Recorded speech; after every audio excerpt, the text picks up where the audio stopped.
Hi everyone, it's DJ here from Cozy RC. Today we got the T800 F1 tunnel in the workshop. I'm currently fixing it because a few weeks ago I went to a RC boat event and my boat collided with another boat and it got badly damaged. And I'm now in the process of fixing it and I will show you how I did it so far. I quickly want to say to all my subscribers and supporters of the channel, thank you.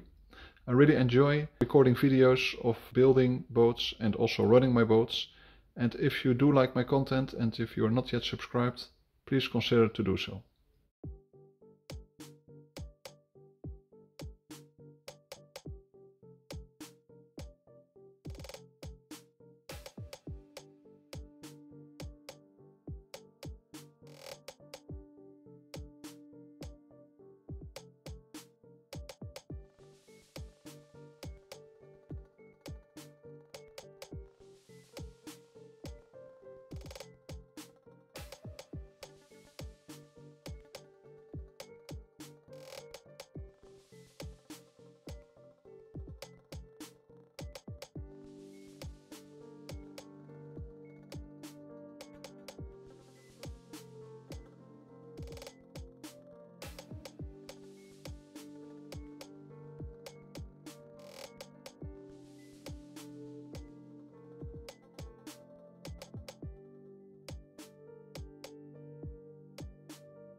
Alright, that's it for now. I will also make a new cowl. I already got a mold here, and I will soon upload a video on how I make a carbon fiber cowl from this mold. There will also be a very exciting new project soon to start on my channel, so stay tuned. Bye!